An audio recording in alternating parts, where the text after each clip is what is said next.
Muito bem. Boa noite a todos, boa noite a todas. Muito bem-vindos a Belgalux, a mais esse encontro de conteúdo da Câmara Belgo-Luxemburguesa. Eu gostaria de dar as boas-vindas ao nosso deputado federal, Sr. Alexis Fontaine, membro da comissão parlamentar que integra a questão de reforma tributária no nosso Congresso. E, inicialmente, gostaria de apresentar primeiro a vocês, a Belgalux, algumas das nossas atividades, e talvez a gente possa passar para o próximo slide aqui. Um momento, peraí. Pronto. Muito bem. Para apresentar a vocês a Belgalux, a nossa Câmara de Comércio, talvez seja uma das câmaras de comércio mais longevas e antigas aqui no Brasil, com quase 80 anos de existência. É um ambiente mais do que amistoso, é um ambiente de network, de conteúdo dos mais diversos. A gente abriga na Câmara empresas brasileiras, belgas, luxemburguesas, pessoas físicas de todos os lugares do nosso território e até de fora. A Belgalux tem por missão promover esta integração, essa promoção de conteúdo, de informações, troca entre as pessoas, e estamos desenvolvendo, vocês têm aqui nessa tela uma possibilidade de ver algumas das nossas atividades em 2021, com mais uma série aí já programada para o próximo exercício, incluindo webinars, incluindo visitas às empresas, mesas redondas, incluindo CEOs, presidentes de empresas, CFOs, pessoal da área financeira. Isso é uma iniciativa muito bacana, porque permite a todos uma troca de informações, com isso o empresário não se sente sozinho. Workshops durante toda a nossa programação, happy hours. Constantemente estamos enviando, até convido a todos para entrar na nossa webpage e explorar algumas dessas newsletters que a gente tem divulgado constantemente, com os conteúdos mais diversos possíveis, e entendemos que isso é um ambiente bacana de troca de informações, de experiências, que só podem enriquecer a todos nós. Como uma Câmara Europeia, que é a Belgalux, eu brinco que nós somos a Câmara que tem a representatividade mais importante em termos de Europa, porque sediamos a União Europeia através da Bélgica, Luxemburgo sendo a porta financeira também da União Europeia, países com uma tradição secular em negócios e em comércio. Então, tenham certeza que todos os nossos associados e aqueles que nos derem a honra também de se associar encontrarão esse ambiente positivo de negócios, de relacionamento pessoal, de network na Belgalux. Eu gostaria de passar agora a apresentação do nosso ilustre convidado, que muito nos honra, amigo, além de qualquer coisa, que é o deputado Alexis Fontaine. O Alexis Fontaine, ele é formado em Engenharia Mecânica pela Faculdade de Engenharia Industrial, a FEI, São Bernardo do Campo, pós-graduação em Administração de Empresas pela Fundação Getúlio Vargas, é empresário e conselheiro da Ciesp de Campinas, Sociedade Hípica de Campinas, além de ter sido presidente da NAPRE. O Alexis foi eleito deputado federal pelo Estado de São Paulo em 2018, ele vai contar talvez um pouquinho da experiência dele, o que o levou a exercer o mandato parlamentar pelo Novo. Ele é integrante da Comissão de Desenvolvimento Econômico, da Comissão de Finanças e Tributação, da Comissão de Trabalho, de Administração e Serviço Público, e foi membro especial da Comissão Especial de Reforma Tributária. Ele liderou a criação e atualmente preside a Frente Parlamentar pelo Brasil Competitivo, o que ele vai ter oportunidade de expor a todos hoje, uma frente que ela tem o apoio de mais de 200 parlamentares, de representantes do executivo, do setor produtivo, e que serve como instrumento para identificar os principais gargalos do custo Brasil e para atuar de forma positiva para tornar o Brasil um país mais competitivo. Sem mais delongas, eu passo a palavra ao deputado Alexis Fontaine e agradeço mais uma vez pela pronta colaboração com a Belga Lux, com esse conteúdo tão atual e tão importante para todos nós. Muito bem-vindo, deputado. Obrigado, Luiz Carlos. Obrigado novamente, Ana, por esse convite. Eu vou fazer uma apresentação sobre a Frente Parlamentar do Brasil Competitivo, mas antes de começar ela, eu queria, até aproveitando uma deixa, né, que o Luiz Carlos acabou de trazer, o porquê que eu me tornei deputado federal, né? Qual que é a razão de empresário? Eu sou empresário aqui na cidade de Sumaré, eu moro em Campinas, onde tem uma indústria química, uns 24 anos atrás.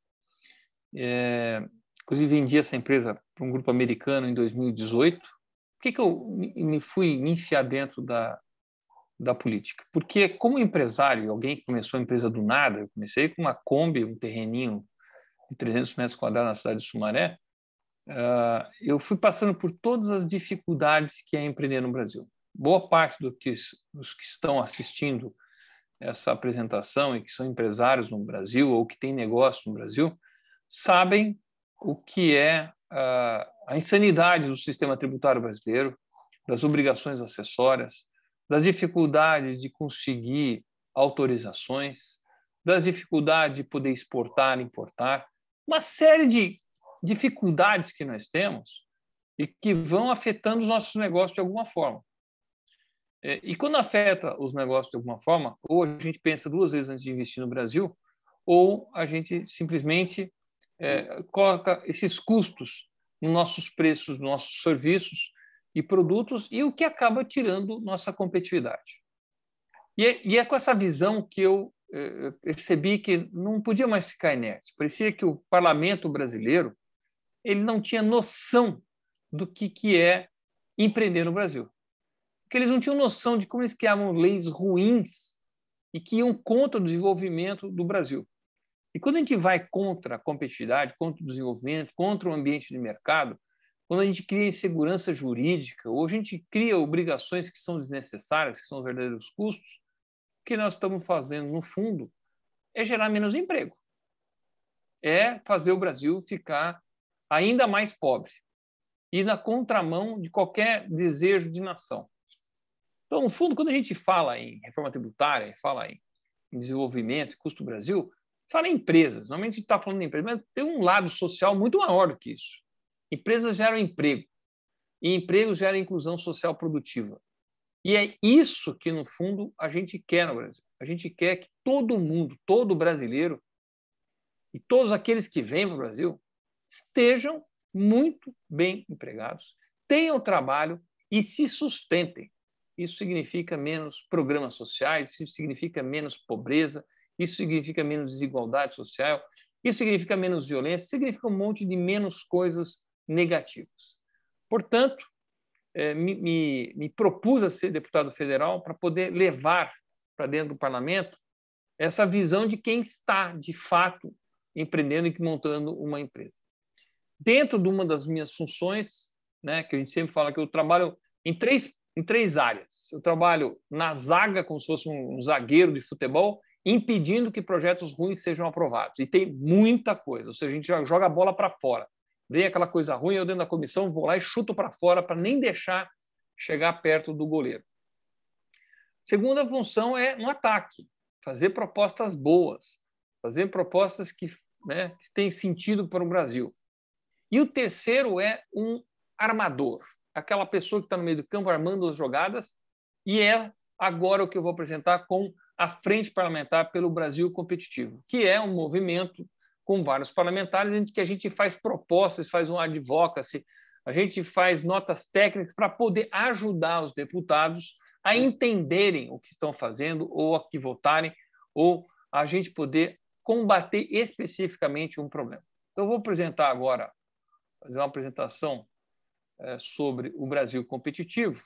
Deixa eu botar aqui na tela principal.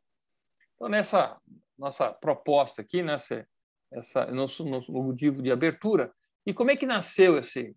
Nasceu no começo desse ano, depois que eu conheci um estudo muito interessante do Movimento Brasil Competitivo, que eu vou mostrar. Mas daqui a pouco, antes disso, eu quero mostrar. São mais de 200 parlamentares, quer dizer, eu fui pessoalmente pedir a assinatura de mais de 200 parlamentares, sejam senadores ou deputados. É uma comissão mista, é uma frente mista, que nós chamamos, e ela tem alguns pilares, alguns estruturantes, como a reforma tributária e administrativa, outros de questão de procurar um ambiente regulatório muito mais adequado, segurança jurídica, quem quer investir, quem quer saber se vai botar o dinheiro num país e se vai ter retorno desse investimento, quer saber regras claras e quer saber de ter segurança jurídica do seu investimento, ou seja, respeitar a propriedade, as leis e os contratos. Desburocratização, isso é algo que a gente tem que procurar o tempo todo. Uma burocracia, até certo ponto, ela é necessária, a gente sabe disso, ela tem um valor, mas a burocracia excessiva, redundante, desnecessária, é puro custo, tira a nossa competitividade. E uma simplificação da legislação de incentivos à competitividade, ou seja, um país simples, fácil de entender, fácil de operar, digitalizado, né? O governo digital, ele é um Brasil muito mais inclusivo, né? Onde as pessoas podem estar exercendo sua plena cidadania. Aqui nós temos o que nós chamamos a mandala do Custo Brasil, né? Essa mandala, ela foi desenvolvida, então aqui nós temos um ciclo de abertura, um ciclo de vida de uma empresa, desde abrir um negócio, financiar um negócio, vamos falar vários itens aqui, até encerrar o negócio ou retomar o negócio. Essa mandala, ela é baseada na OCDE e ela ela traz um raio-x do Custo Brasil, mas ela foi encomendada ou foi pedido para fazer esse estudo por uma série de associações lideradas pelo Movimento Brasil Competitivo, que é um movimento que está fazendo 20 anos agora no Brasil. Quem é o patrono do Movimento Brasil Competitivo é o Dr. Jorge Gerdau Johann Peter, do Grupo Gerdau. Um brasileiro fantástico que realmente é preocupado muito com essa questão de competitividade. E contrataram o Boston Consulting Group para poder fazer esse levantamento. Uma série de associações, junto com a Secretaria Especial de Emprego, Competitividade e Produtividade, a CEPEC, que é liderada hoje por Carlos Alexandre da Costa, que era o antigo Ministério da Indústria, Comércio e Serviço, o MEDIC. Então, veja que cada um desses elementos aqui, ele tem um número aqui, 180 a 220 para financiar negócio. Ou seja, para financiar um negócio no Brasil, tem um grau de complexidade, seja dos impostos envolvidos, seja do custo do dinheiro, seja da indisponibilidade de recursos, do spread bancário, que gera de 180 a 220 bilhões de reais de custo Brasil por dia. E quando você vai somando todos esses elementos, nós chegamos à quantia absurda de 1,5 trilhões de reais. 22% do PIB é puro custo. Veja, nas nossas empresas, ou mesmo no nosso dia a dia, quando a gente tem um custo que é desnecessário, isso vai afetar diretamente o resultado, mexe no lucro. Todo custo que é desnecessário vai diminuir um pouco o teu lucro. Por isso que todo empresário é muito diligente em custos fixos, custos variáveis, para você fazer as melhores compras e não ficar colocando custos indevidos na tua empresa. Porque se você tiver custo indevido, aquilo vai comer o teu lucro. Tá certo? Você tem que ter sempre um equilíbrio muito afinado. E a gente sempre tem uma expressão que diz o seguinte: custo é como a unha. Nós temos que estar cortando todo dia, porque senão ela cresce e você perde o controle. Então, a gente vai ter uma série de mandala aqui, uma série de eixos, né, que são eixos que nós temos que trabalhar. E eu vou mostrar daqui a pouco isso, como é que nós trabalhamos. Mas antes, o que nós vamos ver? A composição dessa diretoria. Então, eu sou o presidente, o idealizador dessa frente parlamentar. Tenho como meu vice-presidente o senador Eurovisto Guimarães, que é um dos sócios proprietários do Grupo Positivo do Paraná, um exemplo de que a abertura de mercado gera oportunidades, porque ele criou a empresa Positivo, tanto de educação quanto de computadores. O deputado Marcos Pereira, que já foi ministro da Indústria do Comércio e Serviços. Paula Belmonte, a nossa secretária, uma deputada super ativa. E aí alguns outros deputados, como o deputado Arnaldo Jardim, do Cidadania, Concessões e PPPs, também um belíssimo deputado que trabalha na pauta do agro, das concessões e da bioeconomia. Deputado Eduardo Cury, de São José dos Campos, trabalha na parte, já foi prefeito, por isso que está nessa parte de mobilidade urbana. O deputado Felipe Rigoni é um deputado excepcional, né? Ele não tem visão, ele perdeu a visão, é um deputado cego, mas que é inteligentíssimo e trabalha na pauta de educação e formação profissional. Infraestrutura, o deputado Geninho Zuliani. E aqui nós temos, na parte de abertura e fechamento de empresas, o deputado Jerônimo Gergen, do sul do Brasil, muito ativo na questão de abertura de mercados e da livre mercado e da medida provisória da liberdade econômica. O Joaquim Passarinho, que é do Pará, ele é muito ativo no desenvolvimento de indústria e comércio, regulatório. Deputado Laércio, que é do Nordeste, eu não sei muito bem se é da Paraíba ou de Pernambuco, mas que foi o relator do novo marco da lei do gás.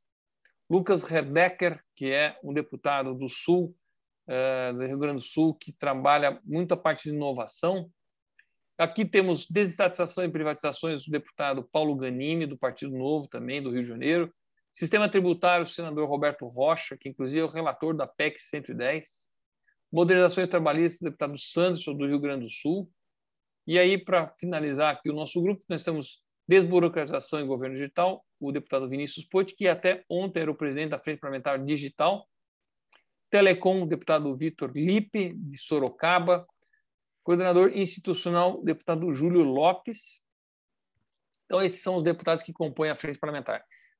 O MBC, que é o Movimento Brasil Competitivo, que faz a secretaria executiva da Frente Parlamentar, porque a gente não tem tempo, eu, deputado, não tenho tempo de ficar criando as agendas e ligando para ministro e vendo o que nós vamos fazer, a gente dá as orientações, mas o MBC, que é o Movimento Brasil Competitivo, faz essa secretaria executiva e ele tem dois elementos simplesmente importantes para nós. Primeiro, eles criaram o Observatório do Custo Brasil, uma parceria com a Fundação Getúlio Vargas, onde eles vão criar a metodologia de a gente calcular esse custo Brasil, seja na esfera da União, né, federal, estados e municípios, de poder estabelecer esse custo, muitas vezes, por entes, né, o estado de São Paulo, comparando com o estado do Mato Grosso, e assim vai.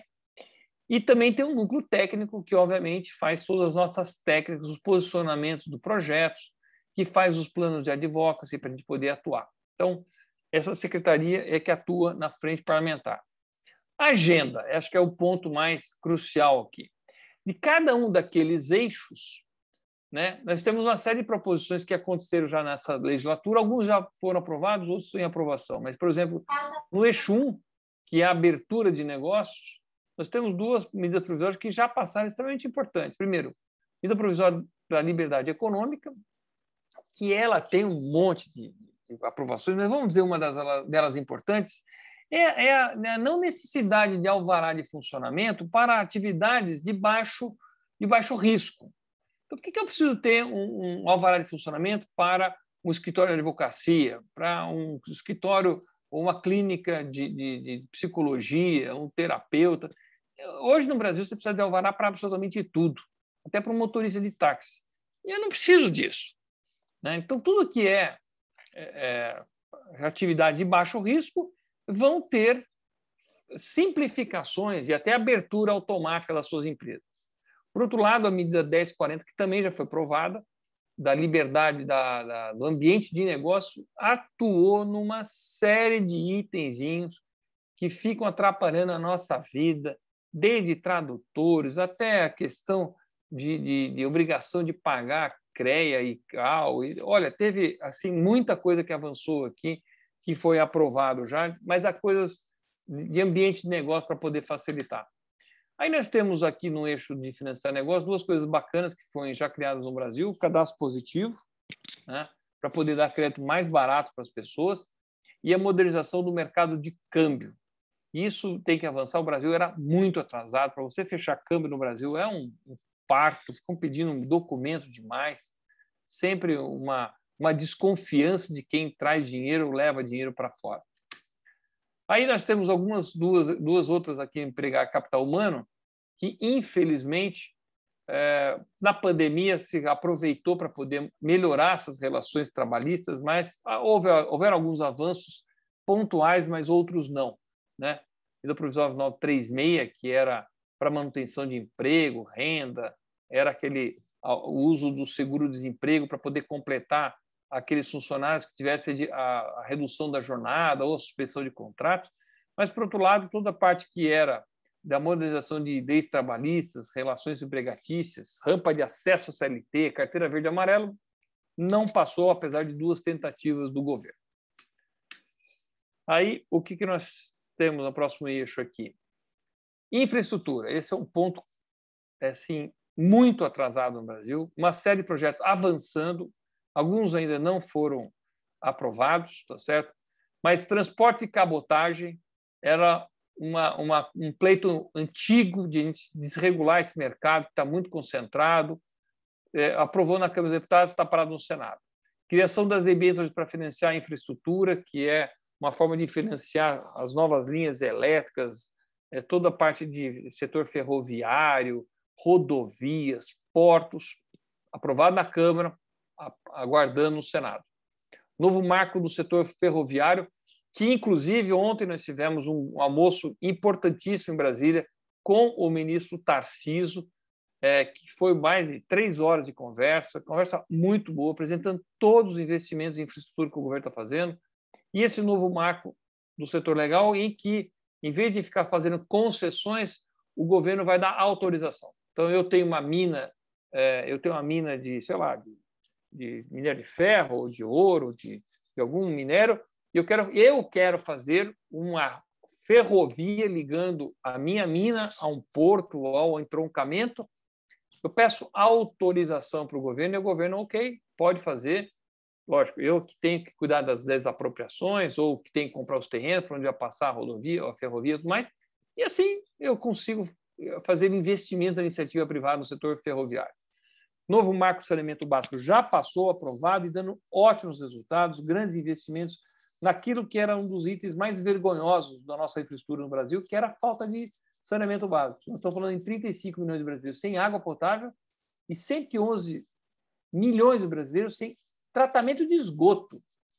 O Brasil, que fica falando tanto em queimada, fica falando tanto em desmatamento, é um Brasil que tem 111 milhões de brasileiros jogando esgoto em natura, em rios, em fossas, em coisas absolutamente inapropriadas, porque o Estado, o poder público, não consegue investir, não tem dinheiro.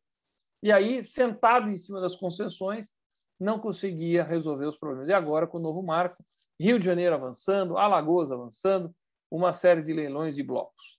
Aqui, novo marco das PPPs, está no Senado Federal, vindo para a Câmara dos Deputados, e o novo marco do licenciamento ambiental para dar tranquilidade, regras claras para quem precisa de licenciamento ambiental, seja para construir um novo prédio, uma rodovia, um viaduto, que era uma hidroelétrica, que aqui o licenciamento ambiental no Brasil era muitos órgãos, um sobrepondo aos outros, ninguém sabia as regras.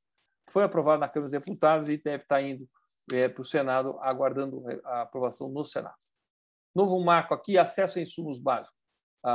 Novo marco do regulatório do gás, aprovado. Então, a Petrobras não é mais dona da fonte do gás, do transporte do gás, do envase do gás. Então, isso está agora abrindo para você poder fazer investimentos. A mesma coisa do setor ferroviário.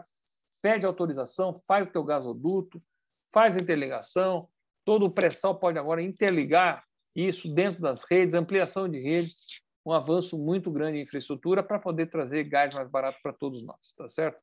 E novo marco do setor elétrico, que está no Senado, que é o PL 414, que isso foi motivo de café da manhã na semana passada com o ministro Bento Albuquerque, também lá na nossa frente, para apresentar a nova possibilidade de qualquer um poder, né, comprar eletricidade dentro do mercado livre, não só as grandes empresas, mas também o consumidor comum. Nós aqui na residencial vamos poder falar, eu quero comprar eletricidade de um de outro, como se fosse uma linha telefônica, que você tem várias operadoras, né? Torna o ambiente jurídico regulatório eficaz. Aí temos uma série de propostas. Por exemplo, esse negócio aqui engraçado no Brasil, uma loucura, né? O Código de Defesa do Consumidor, que obriga todos os estabelecimentos a encherem de plaquinhas e ter o Código de Defesa do Consumidor atualizado, e plaquinha visite minha cozinha, visite e não venda bebida alcoólica, e emita nota fiscal, e entre de capacete, e aí você tem o Código de Defesa do Consumidor e, de repente, tem uma versão nova, você não sabia, já leva multa, tá certo? Inclusive, esse projeto aqui foi inspirado até na Anne, que também me contou que levou uma multa porque estava com o Código de Defesa do Consumidor desatualizado na loja dela, e eu falei, um absurdo, aí fui no Procon, descobri a porcaria que é isso, e falou, quer saber? Vai mudar tudo com um QR Code. Com o QR Code, o cliente que quiser, ele baixa na hora, ele tem acesso a tudo, ele tem os direitos dele garantidos e não fica atrapalhando a vida de quem empreende. Tá certo? É mais uma das coisinhas que a gente pode desburocratizar o Brasil. E outras questões de alteração de tributação de lucros aferidos no exterior, que também está tramitando, suspende o prazo para declarações obrigatórias acessórias de pessoas jurídicas, tem uma série de leis de falência, de startups, algumas já avançaram, é bastante coisa que está sendo proposta e avançando aqui. Aqui, questões de acordo de livre mercado, comércio, que é a parte de integrar cadeias produtivas, normalmente são questões de a gente acertar. Inclusive, foi aprovado agora o novo marco entre o Brasil e os Estados Unidos. Esse aqui, ó, já está até aprovado, o 65, foi um projeto, inclusive, que eu relatei numa comissão, foi para plenário, foi aprovado recentemente para poder acertar as regras comerciais de transparência e alfandegárias entre o Brasil e os Estados Unidos. Honrar tributos, acho que é um dos pontos mais importantes do Brasil hoje em dia, que é a reforma tributária.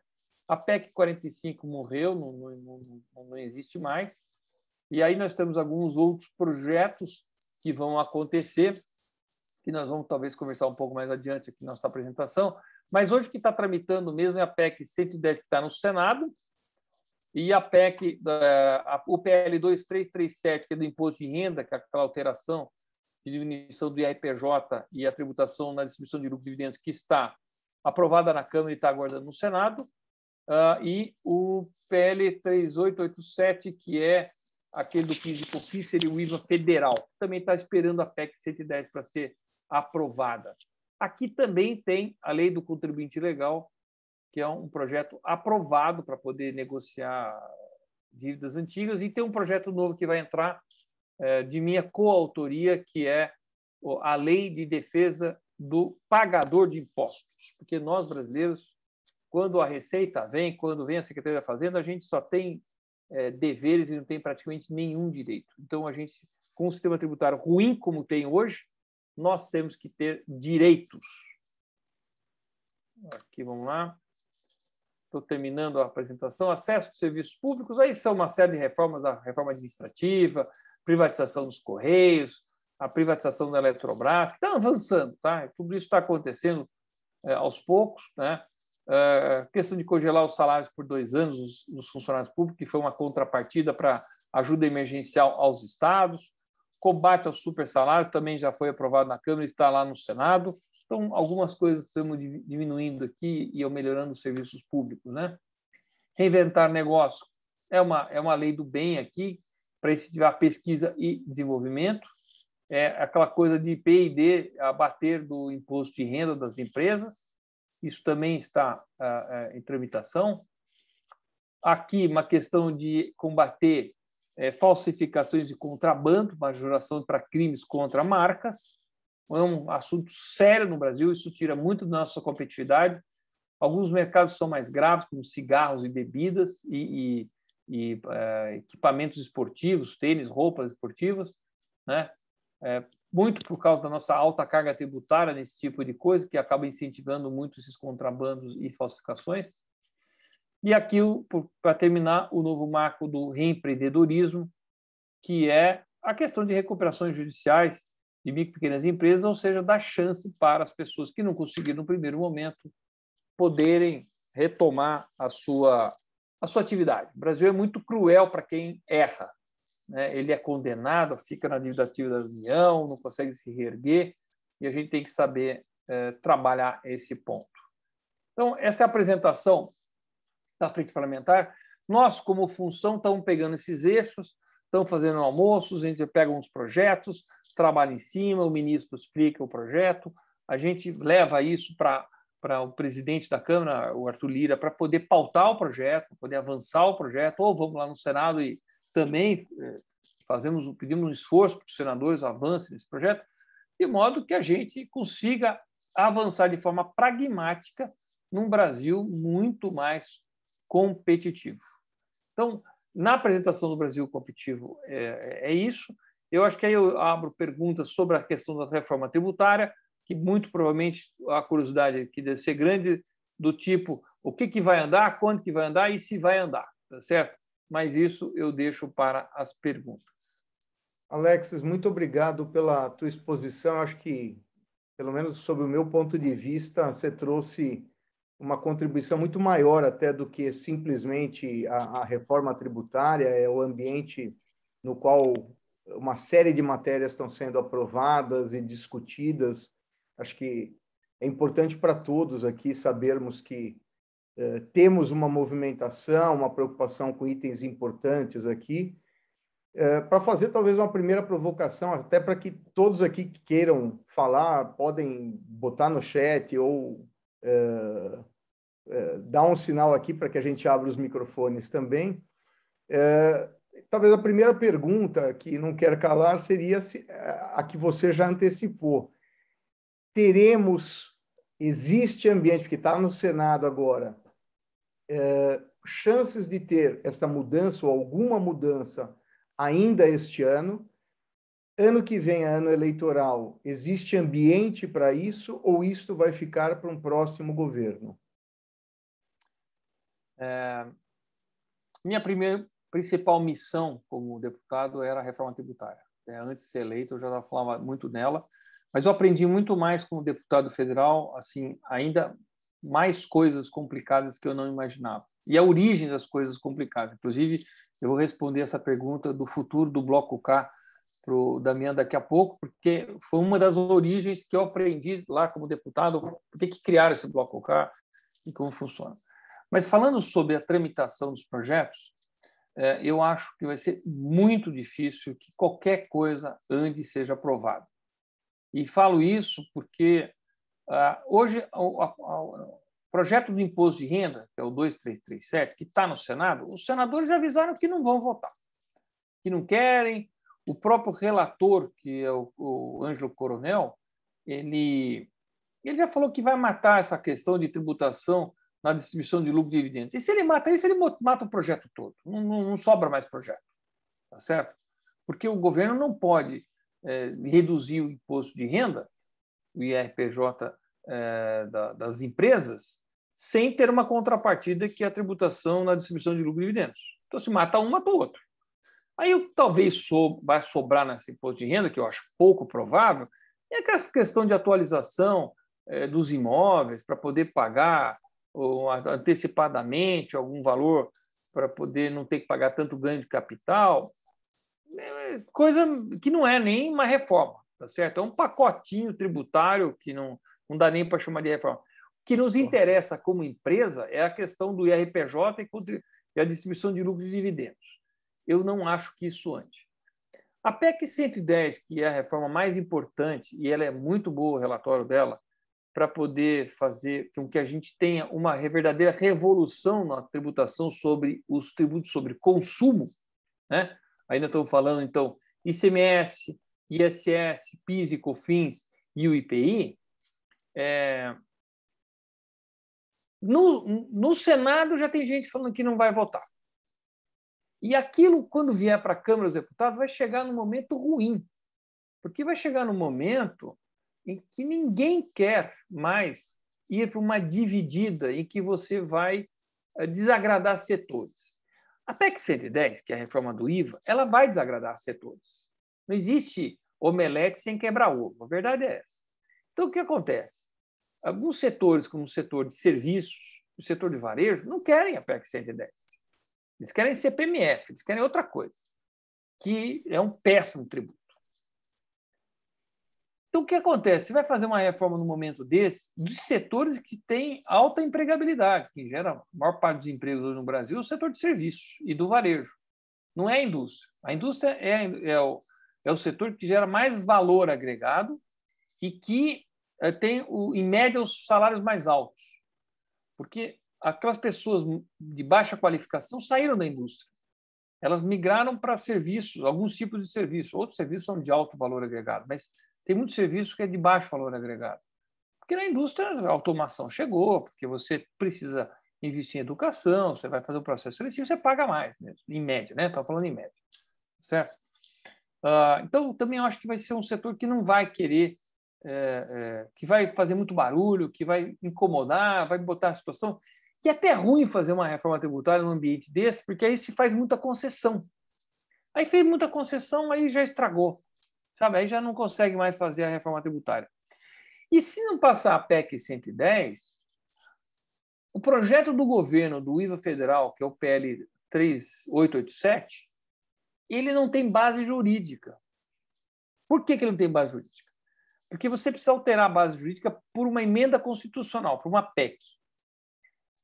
E a base jurídica que o 3887 precisa é o fato gerador. O que gera o fato para a tributação? Hoje, o ICMS é a circulação da mercadoria. Do serviço é a prestação de um serviço. Mas para você ter um IVA, você não tem que ter isso. Você tem que falar uma negociação. Você fez uma transação. Não interessa se é serviço, se é locação, se é circulação. Porque a circulação ela tem muito a ver com uma época em que você, medieval praticamente, você cobrava imposto pelo número de carneirinhos que passava pela porteira. Circulou, paga imposto. Né? Mas isso não cabe mais no mundo digitalizado. Circulam os bytes pelas fibras óticas, eu nem sei se está passando. Então, eu tenho que ir para um outro princípio, o princípio do valor agregado. A Europa já percebeu isso, né? E tem o IVA implantado há muito tempo. Que, inclusive, é o sistema mais justo. Porque o fato de eu circular um carneirinho não quer dizer que eu ganhei dinheiro. Mas se eu vendi esse carneirinho mais caro e eu realizei, agreguei valor e ganhei, ou pintei o carneirinho de amarelo, de azul, sei lá, de outra cor, e o meu comprador quer pagar mais caro porque eu agreguei valor naquele carneirinho, ótimo, eu pago imposto por isso. Ou seja, o IVA é muito importante para o Brasil, para poder, inclusive, estar no mesmo pé de igualdade ou neutralidade tributária em relação às maiores economias do mundo. Porque hoje nós temos um sistema que é a famosa jabuticaba tributária, tá certo? Só nós temos essa porcaria de CMS aqui, só nós que ficamos loucos com o Bloco K, que é uma ferramenta que foi criada, né, uma obrigação acessória, que a gente chama, que foi criada pelo governo para controlar as empresas, para saber se o que elas estão apontando como insumo é de fato insumo. Por quê? Porque no Brasil só se acredita dos impostos aquilo que é insumo. Então, eu vou fazer não é nem piada, eu vou falar uma verdade.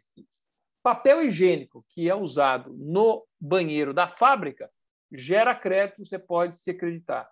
Papel higiênico que vai para o escritório não gera crédito, porque aquilo não é atividade. Eletricidade é exatamente isso.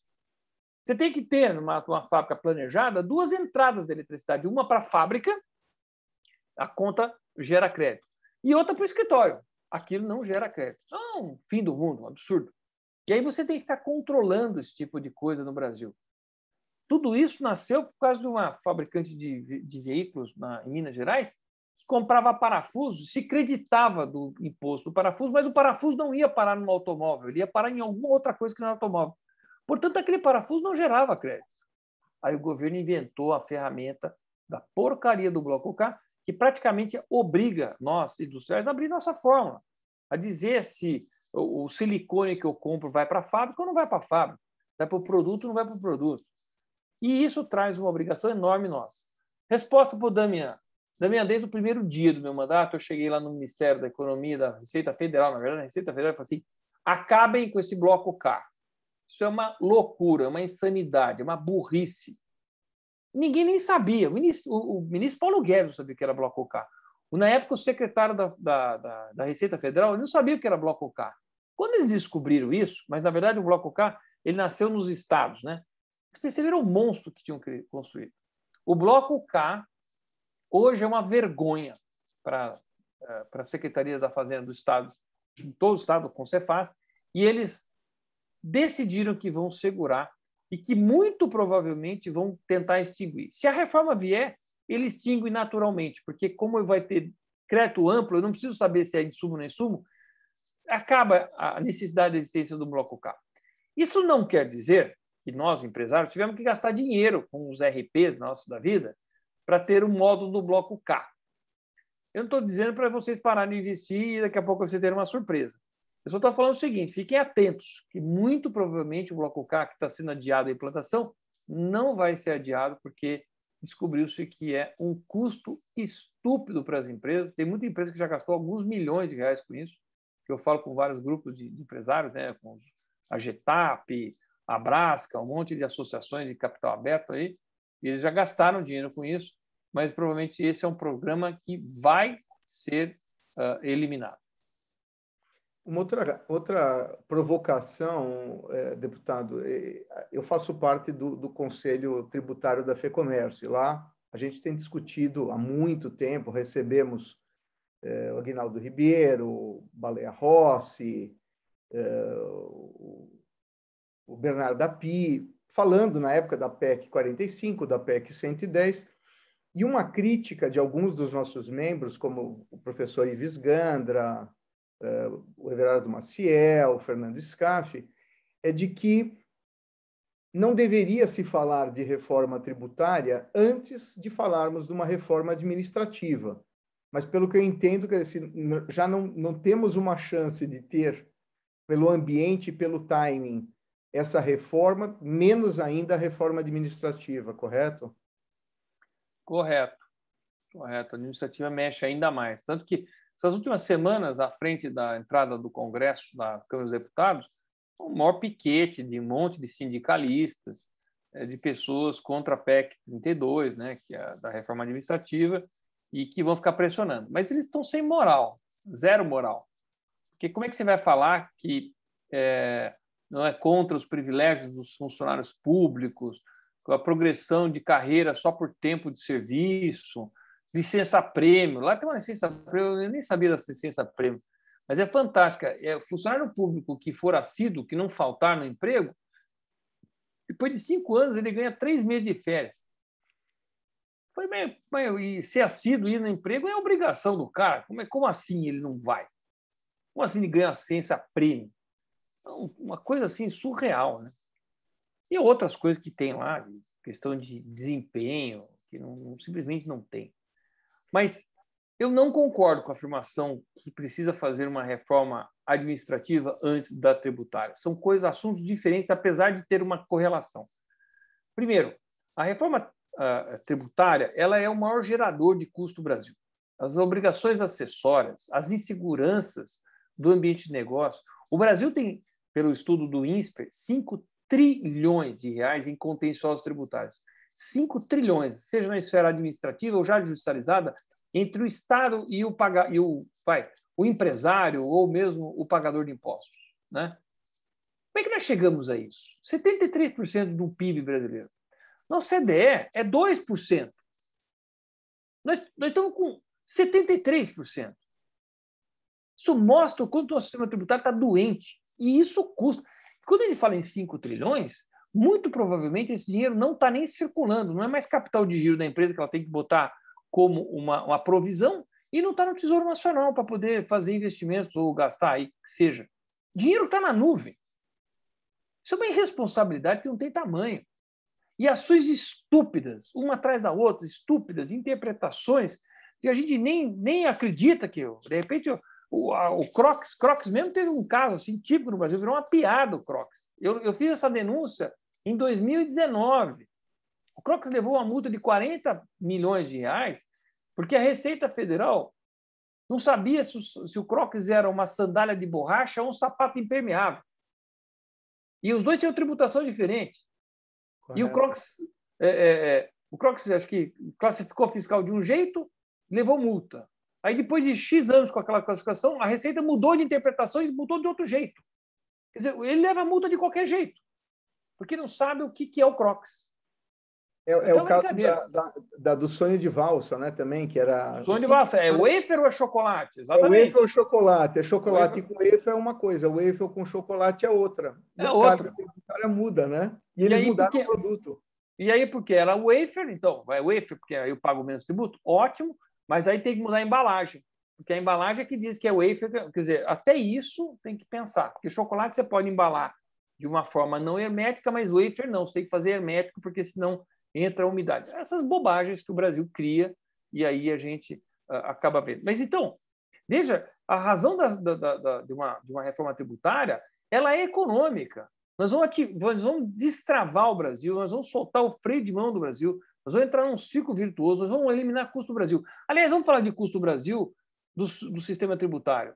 Qualquer empresa, qualquer nossas empresas, quando a gente vai calcular as coisas, mas com a composição do preço de venda, você pega custos diretos, matéria-prima, eletricidade, tudo que vai direto. Você pega custos indiretos, locação, funcionário, tal, e função de suporte, mais, põe lá. Você pega o teu lucro que você quer, põe lá. Você põe o imposto, põe lá. Tem o valor, divide e vende, certo?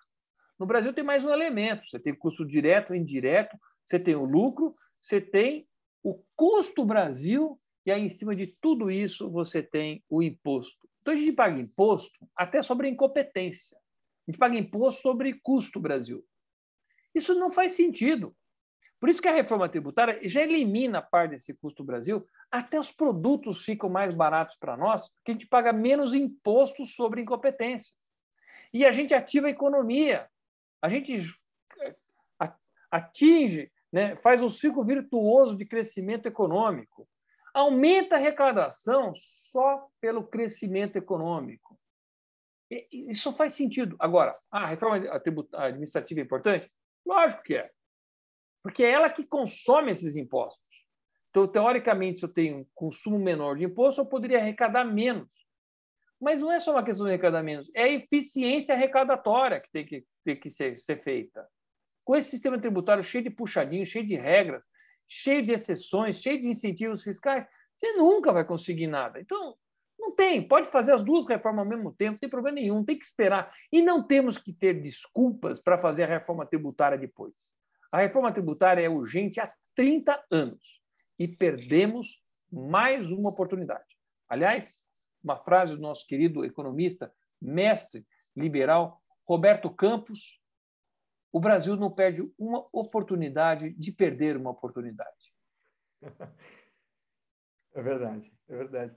Deputado, uma pergunta. O senhor falou de um passivo, né, para com a União hoje. A gente tem essa noção, a gente acompanhou bem a questão da MP do contribuinte legal, que depois virou a Lei 13.988, que o senhor colocou no outro slide há pouco, que permite a transação, permite o negócio jurídico processual. Está também, é objeto de estudo por parte da Câmara ou do Congresso, a questão, porque, veja, boa parte deste valor, nós sabemos que compõe-se de multas de ofício, multas moratórias, encargos legais. Quer dizer, quando uma empresa deve para outra, o máximo de multa que ela consegue cobrar, acionando ou não, é de 2%. E quando a gente olha um tributo devido em atraso, pago voluntariamente um dia depois do vencimento, nós já temos uma multa de 20%. Pago contra uma autuação, nós podemos chegar a 150%. Quer dizer, boa parte desses 5 trilhões, se a gente for tirar todos esses penduricalhos, não resta 1,5 trilhão, né? E a comissão se debruça sobre esse aspecto também? Não especificamente sobre isso, não, mas teve essa questão da lei do contribuinte legal que permite negociações diretas com a PGR, né, para poder fazer negociações.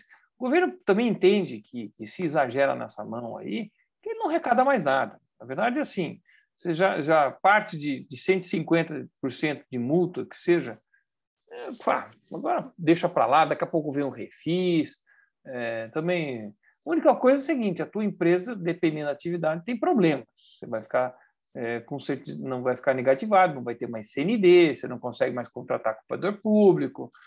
Depende da tua atividade, é um problema mesmo, tá certo? Hoje tem muito essa questão de responsabilidade solidária, né? Então, a minha empresa, quando é contratada, todo mundo quer tudo. Porque se eu não pago, pode ser que uma grande empresa como a Nestlé ou uma outra empresa ela seja responsável solidária e ela tenha que pagar. Então, hoje, até para prestar serviços ou vender produtos, as empresas querem saber de quem que elas estão comprando, para ter certeza de que elas estão limpinhas e que não tem problema. É um problema sério, acontece mesmo, é isso. Muito obrigado. Eu queria abrir, talvez, o microfone para que outros participantes aqui pudessem endereçar suas questões aqui ao deputado. Quem quiser levantar a mão ou abrir o microfone, não sei se a gente consegue abrir o microfone para todos.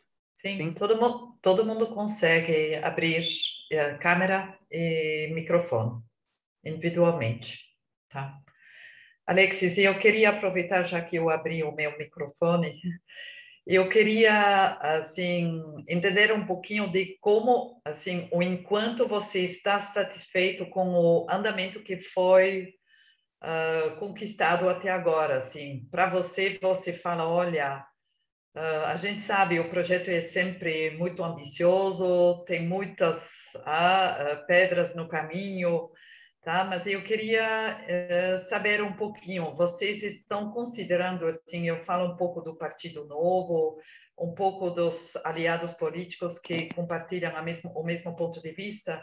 Vocês acham que foi feito um bom trabalho até agora pela Câmara, pelo Senado? Se fala, olha, se todo mundo tivesse trabalhado mais, talvez a pandemia não tivesse atrapalhado tanto, a gente poderia ter conquistado muito mais. Anne, eu acho que... vamos falar duas coisas diferentes, o governo e a Câmara dos Deputados. Uhum. Eu acho que o governo, mesmo com todas as atrapalhadas do presidente, o grupo de ministros tem feito um trabalho muito bom. Nós temos tido uma série de avanços, como vocês acabaram de ver aqui na apresentação da Frente Parlamentar pelo Brasil Competitivo. Quer dizer, é uma apresentação da frente, a gente mostra projetos, nós, como deputados, atuamos nesses projetos, em todos eles, tá certo? Mas muitas dessas iniciativas foi do próprio governo, o ministro Paulo Guedes, o ministro Tarcísio, o ministro Rogério Marinho, a própria ministra Tereza Cristina. É um grupo muito bom de ministros que estão fazendo propostas interessantíssimas no Brasil. Num ambiente terrível, que a pandemia realmente foi uma confusão. O Congresso respondeu bem à pandemia, aprovando rapidamente projetos que eram necessários para poder liberar orçamento para o governo fazer, inclusive, enfrentamento da pandemia, seja para tentar ajudar empresas, tentar ajudar estados e municípios. Mas, assim, houveram algumas... talvez erros de interpretação. Por exemplo, todo mundo achava que a arrecadação ia despencar, de CMS e ISS, e não é verdade. Algumas atividades caíram, mas outras subiram muito, né? Então, vamos falar tudo que é serviço, de restaurante, tudo mais, caiu no primeiro momento, depois eles recuperaram fazendo delivery, mas quando você vai ver as plataformas de entrega, iFood, Rappi, não sei o quê, foi uma explosão, o negócio foi uma loucura, né? Ou outras plataformas que venderam muito mais serviços e tudo mais, né? Uma migração de serviços. Do lado da indústria, a mesma coisa. Algumas indústrias despencaram, por exemplo, a indústria têxtil, interessantemente, a indústria de confecção, por exemplo, de ternos, camisas sociais, despencou. Mas a outra, de tudo que era não tecido, de máscaras, de roupa para inventário, para aventais, hospital, explodiu que nem conseguiu entregar. Então, você tem checks and balances, aí, né? Perdas e ganhos.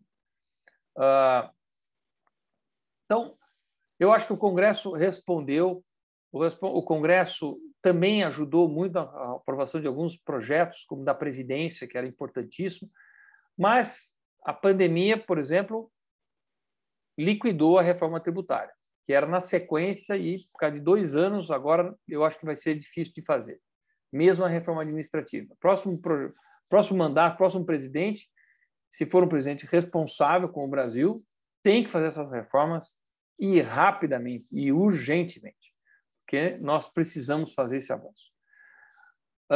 Como atuação parlamentar, né? Eu estou feliz, contente? Não estou muito, não. Eu acho que assim, a gente faz pouco, gasta muita energia. A minha energia, meu hora homem, né? Na minha empresa eu estaria fazendo muito mais, mas eu me propus a vir aqui para a política para poder trazer a voz do setor produtivo para dentro do Congresso Nacional, porque são poucos que sabem o que é Bloco K, o que é e-social, o que é o sistema tributário e tudo mais. Então, assim, precisa ter qualidade lá dentro também, senão essas pessoas acabam fazendo bobagens, né? Tem uma frase do Platão que eu uso muito, que diz o seguinte: o preço que você paga por não se interessar pela política é de ser governado por quem se interessa. Então, se você não vai para a política, alguém que tem interesse, e talvez os interesses não sejam os mais republicanos, não sejam os melhores, vai estar lá e vai estar fazendo leis que vai nos impor a obrigar essas leis. E pode ser leis muito ruins. Então, tem uma missão para poder fazer aquilo. Agora, a democracia custa caro, a democracia ela tem suas dores, a democracia é o segundo pior regime de governo que existe, né? Todos os outros estão em primeiro lugar, e, portanto, dentro dos defeitos da democracia é o que temos, né? É o que a gente pode viver. Agora, não é fácil, precisa ter estômago mesmo e mexe com a vida, querendo ou não, viajar toda semana para Brasília, ficar em hotel, vai para cá e para lá. Vou dizer, luxo para mim, um conforto é estar na minha casa com meus filhos. Não é exatamente isso que eu estou podendo ter nesse momento. Mas alguém gostaria de endereçar algum comentário, alguma questão? Ives, por favor, abre o seu microfone. Luiz, tem algumas tem perguntas também desculpe. chat também. Desculpe. Tá. Vamos só voltar aqui no chat, então. Jürgen colocou isso mesmo, você tem que contratar sindicato para trabalho temporário, em frente a juiz de trabalho, você é considerado empregador. Há no parlamento algum time focado em trabalhar em eliminar leis e normas que estão vencidas, não mais há razão de existirem, ou são consideradas inúteis, burocráticas e descumpridas, deputado? Pois é, olha, Henrique, né? Tem leis que são divertidas, né? Você sabe que todo policial na cidade de São Paulo tem o direito de receber por mês, acho que é um saco de feno e açúcar para alimentar os seus cavalos. Mas como ninguém mais tem cavalo, ficou a lei parada lá, é uma lei morta, mas que existe ainda. Agora a gente discute muito isso e a gente acaba descobrindo que lei morta, deixa ela morta lá, não precisa nem revogar, porque o custo para você revogar, a energia que você gasta com isso, acaba sendo quase que um desperdício de bom tempo e de qualidade. Então, essas leis, ou assim, faz um pacotão e o prefeito vai lá e revoga, né? Ou melhor deixar lá mesmo e pronto, acabou, e ninguém nem presta mais atenção naquilo. Mas não existe hoje dentro da Câmara um grupo para poder fazer uma revisão das leis, mesmo porque o deputado federal faz lei para leis que são federais, né? Quem faz o Estado estadual e o município, os vereadores. Ives, você queria fazer uma colocação? Boa noite, Alexis.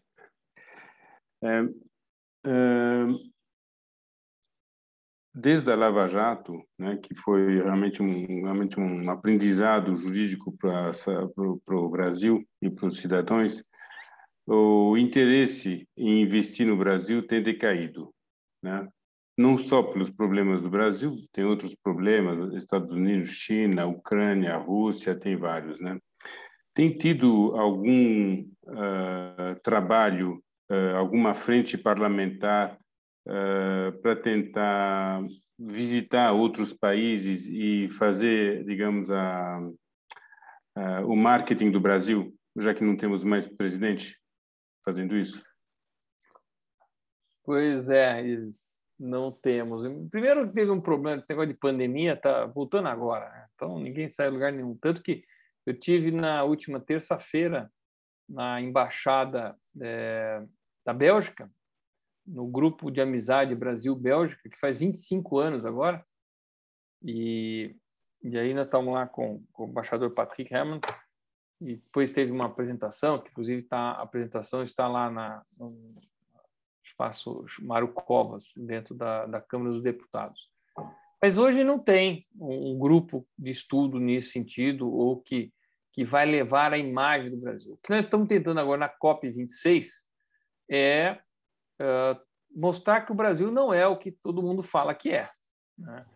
Porque muita gente leva uma imagem do Brasil como um país que está pegando fogo, que desmata tudo, que queima absolutamente tudo, mas não entende muitas vezes nossos biomas, não entende as nossas dificuldades de poder cuidar de uma selva amazônica que é maior que a Europa inteira, né? Então, quando alguém fala, pô, a Amazônia, tal, você sabe o que é a Amazônia ou não?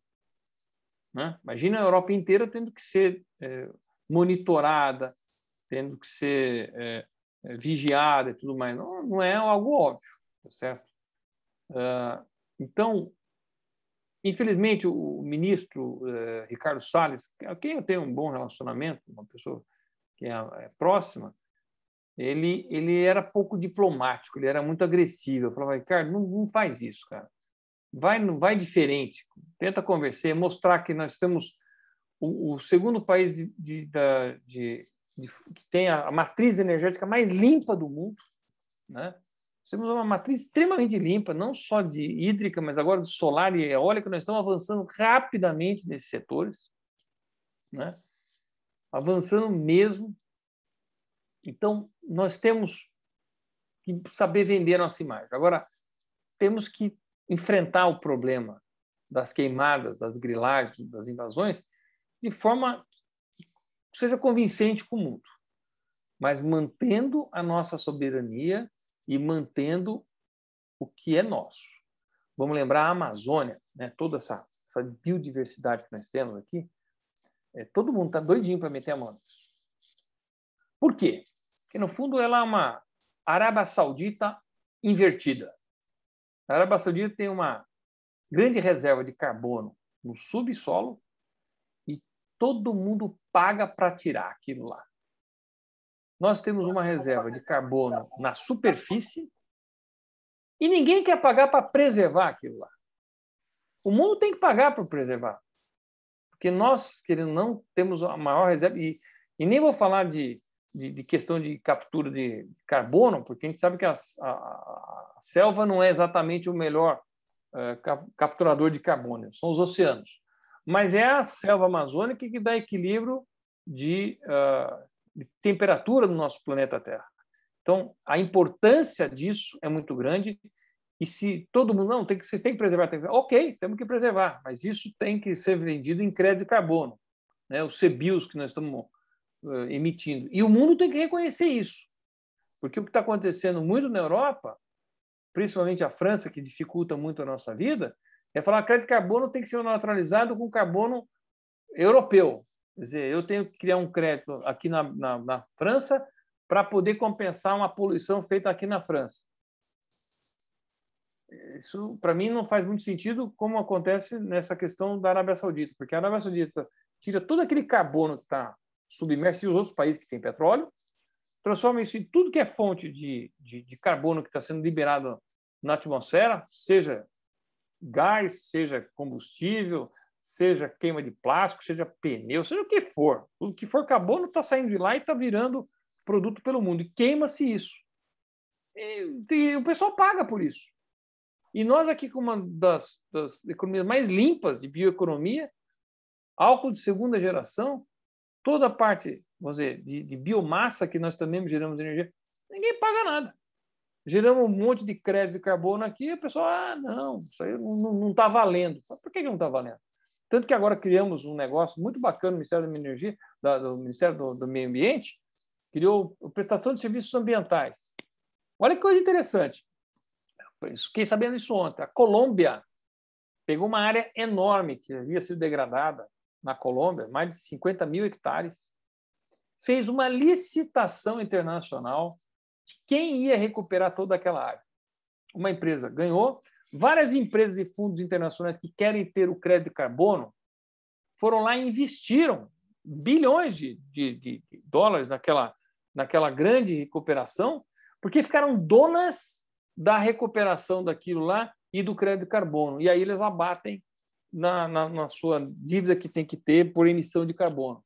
O Brasil bobeia. Agora que o Brasil criou Adote um Parque ou prestação de serviços ambientais, o que está acontecendo? Você pode criar uma grande área, você pode contratar uma empresa, já tem 2 empresas no Brasil que fazem isso, que vão certificar isso e vão cuidar. Mas qual que é o medo no Brasil? O cara faz tudo isso, daqui a pouco ele vem lá, mete fogo na área, perde o carbono e a empresa acaba ficando com um cara de taxa. Então, nós temos que profissionalizar isso. Aliás, é uma oportunidade nova no Brasil.